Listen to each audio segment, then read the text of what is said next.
تشجيعا لنا لنستمر بنشر المزيد إن شاء الله. بسم الله الرحمن الرحيم. مشاهدينا الافاضل اينما كنتم، الى ملعب متروبوليتانو هنالك في مدريد، وديربي العاصمه مدريد بين الاتليتيكو والريال. رائد الترتيب 5 مباريات 5 انتصارات، مركز اول امام اتلتيكو مدريد. المواجهات عاده ودائما كانت كبيره وقويه بين الغريمين مهما كانت الاسماء التي تلعب على مستوى التشكيلتين، ولو انه اليوم مفاجات كبيره جدا في تشكيله نادي ريال مدريد في مواجهه الاتليتيكو. طبعا في الكره للاتليتيكو عرضيه، والدفاع يتدخل عن طريق فرنسي، كره داخله في القائمه الاول. رودريجو جود بيلينغهام خطيره، البرازيلي يحاول يمر لينا عنده الكره الان من امام فيريو، خطيره خطيره با با با با با با با با با با با با با با با با با موراتا جول يفعلها الاتليتيكو. يا لها من لعبه ويا لها من كره. صامويل لينا بيده وضع الكره فوق راس موراتا. جاء الجول الاول للاتليتيكو الدقيقه الثالثه من انطلاقه المباراه، يشعلها الفارو موراتا، يولعها فالفيردي.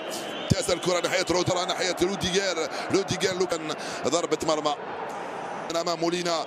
غارسيا بالو الكره من ركنيه مرفوعه، رافكو خطيره خطيره خطيره. قائمه فالفيردي يلعبها مع بيلينغهام راسيا خطيره. كوكي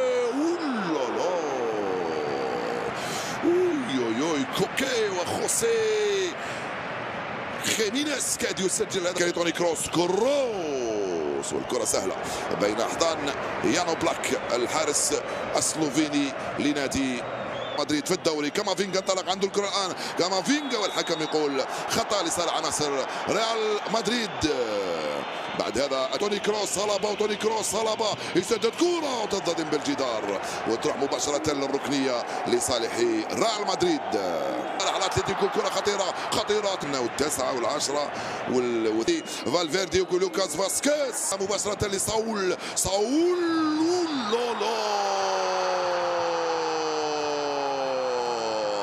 ثنائي الهجوم يسجل موراتا، ثم بعده أنطوان غريزمان يسجل ثاني أهدافه هذا الموسم وثاني أهداف الأتليتيكو. هدفان مقابل 0 بعد 18 دقيقة لعب. حيرة كبيرة عند لاعبي الريال. عن ماركوس يورنتي، استلمها مارك 5، يواصل تلقي أهداف. الكرة ما زال عنده الكرة الآن لوكاس فاسكو. رودريجو وين رايح رودريجو، وين رايح يا رودريجو. بعيدة تماما هذه الكرة من البرازيلي في غياب فينيسيوس جونيور، وراحت تماما خارج ضرب مودريتش، والدفاع ترجع للوكا ولكن بعيدة كرة مودريتش. إذا استمر السيناريو على هكذا الشكل لازم لك 3 ولا 4 كيلو. لا هي من هنا مع لوكاس فاسكيز. لوكاس يرجع لي بطاقتان صفروان، لا ولينو البرازيلي وليس لينا. كرة المدرب أحيانا المدربين مولينا غرقوا اللاعبين تاع ريال مدريد في بحر. نويل مولينا كرة ممتازة من هنالك ليورينتي والكرة في الركنية مرة ثانية لعناصر اتلتيكو مدريد. يريد ان يضرب ضرب، ما زال خطورة. كروس التسديدة جول. كروس جول. هدفان مقابل هدف واحد صارت النتيجة.